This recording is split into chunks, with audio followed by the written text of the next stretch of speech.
Here's Clark. Wow! You bet! From beyond the logo!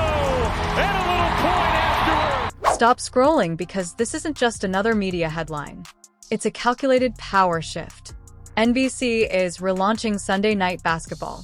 And instead of playing it safe, they've placed Caitlin Clark at the center of the spotlight at the main desk in prime time at Madison Square Garden as the Lakers face the Knicks under the brightest lights in sports. Lakers, Knicks, Staples, LeBron James, not on the floor. Sitting out one more, but what a game it was. She's not there as a guest or a halftime cameo. She's seated beside Hall of Fame legends, stepping into a role that signals something far bigger than commentary. This isn't nostalgia, it's strategy.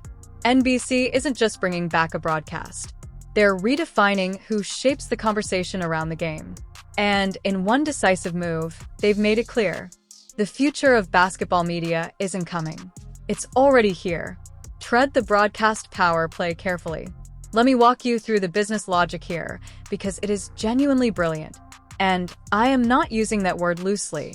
NBC has a problem that every legacy sports broadcaster has right now. Their core audience is aging.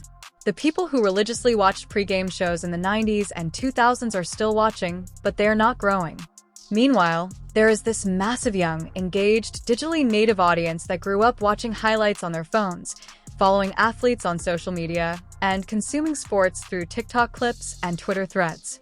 These fans do not have the same loyalty to traditional broadcast formats.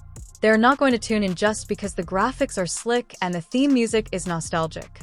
They need a reason. They need a person. And Caitlin Clark is the most compelling reason in all of sports right now. Think about what this woman has done in the last 2 years alone. She turned a regular season Iowa Hawkeyes game into a national event. She broke records that had stood for decades. Records people assumed would never fall. University of Iowa guard Caitlin Clark, smashing records and captivating fans across the nation.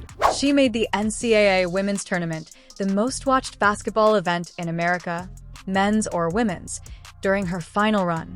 When she entered the WNBA draft, it became a primetime spectacle. Her rookie season with the Indiana Fever was a cultural phenomenon.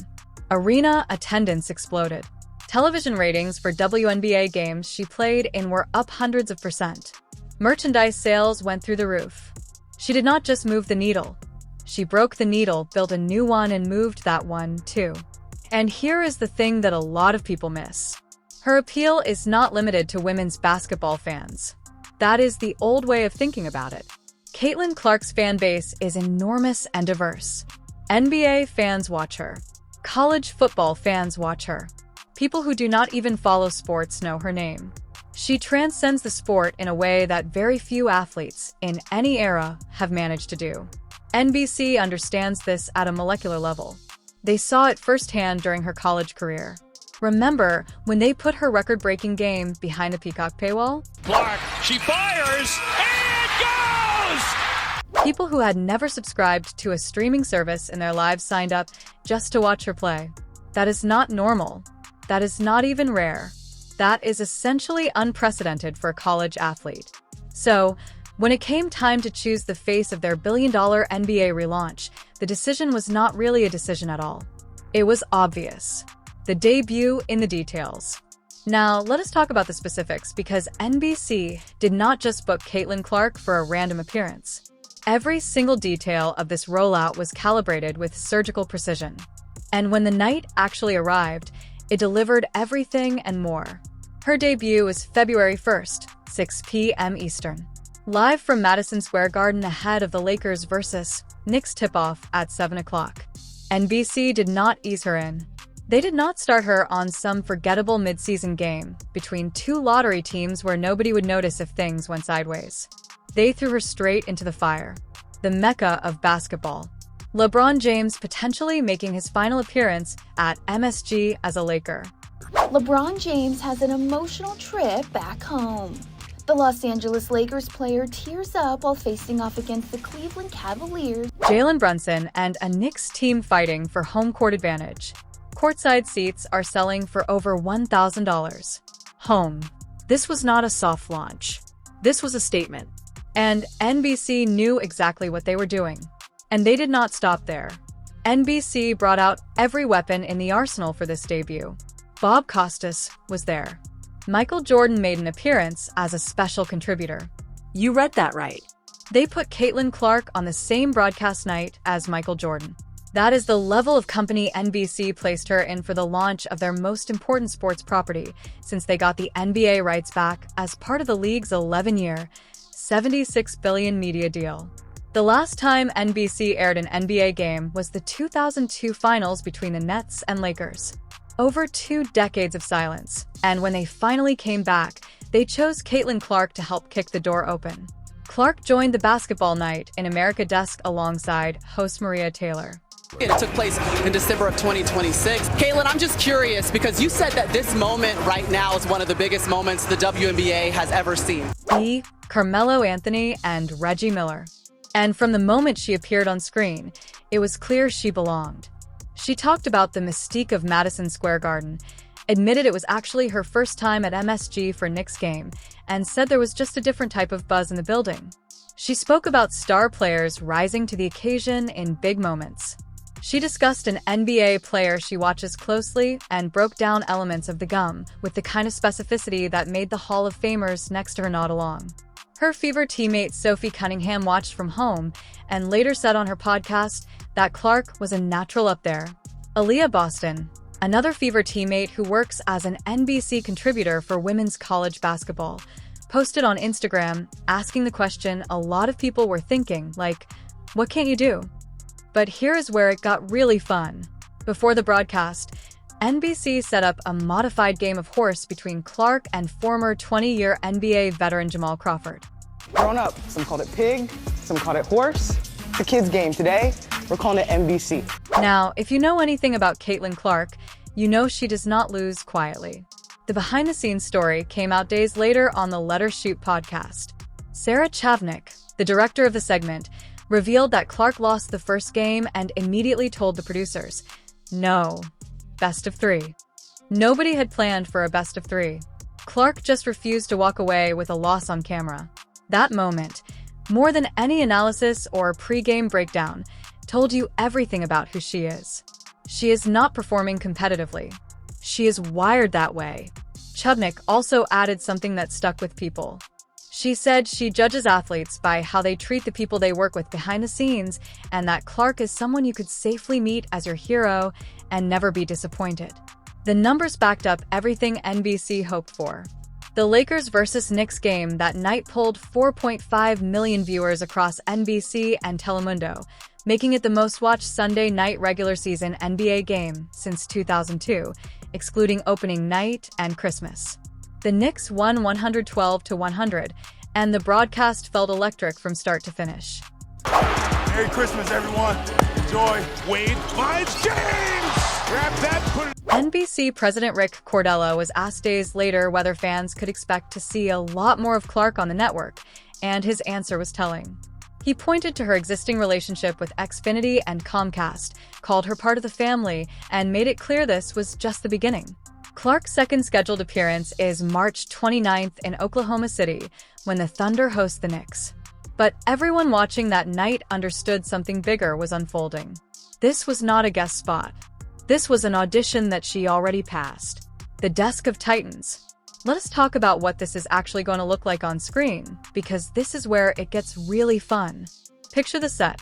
You have Vince Carter, 6 feet 6 inches, the greatest in-game dunker in the history of the sport.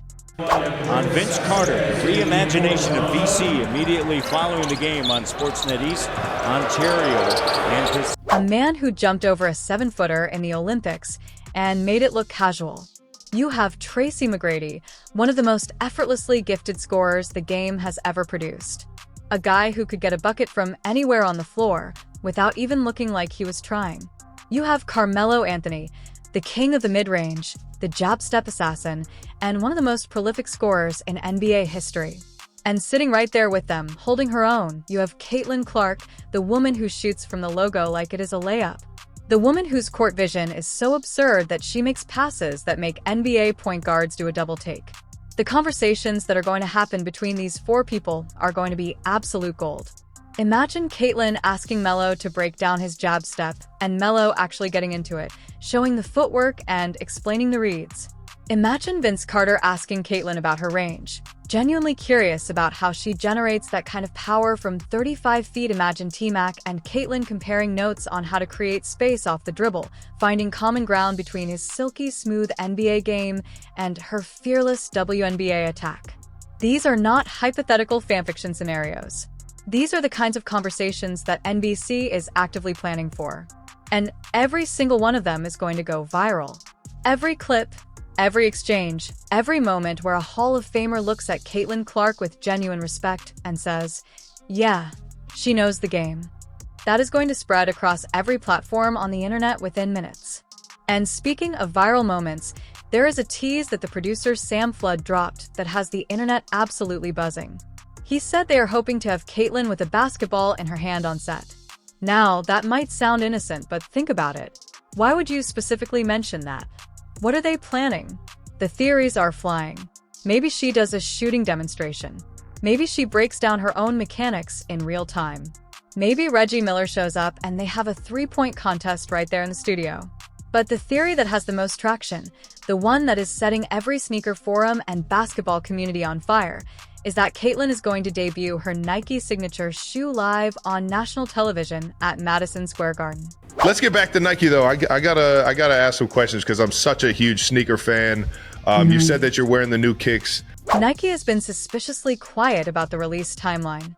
And if you think about it, what better launch pad could you possibly construct? Millions of viewers, the Garden, the biggest basketball broadcast debut of the year. It would be the most talked about shoe reveal since the original Air Jordans. The IQ they ignored. I know there will be critics. There are always critics. They're going to say she is too young. They're going to say she has no broadcast experience.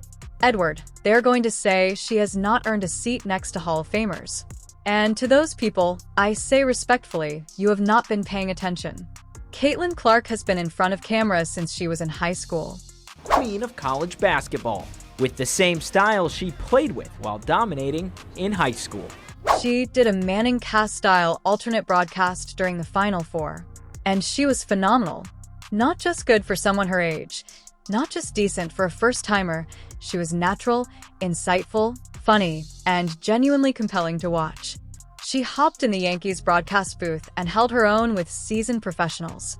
She has done countless interviews, press conferences, and media appearances without a single awkward moment. She is comfortable in the spotlight in a way that most people never become in their entire careers. And her basketball IQ is off the charts.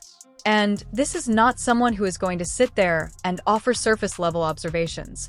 Caitlin sees the game at a different level. She reads defenses like a quarterback reads coverages.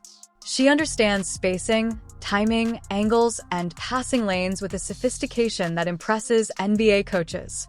Bringing that perspective to an NBA broadcast is fresh. It is exciting, and it is exactly the kind of differentiation NBC needs because, let's be honest, sports pre-game shows can get stale. The same retired players telling the same stories, offering the same predictable takes. Caitlin brings something that cannot be manufactured. She brings the perspective of an active elite athlete who plays a style that mirrors the modern NBA. High-volume threes, pace and space, creative playmaking. She is the perfect analyst for this era of basketball because she literally plays this era of basketball.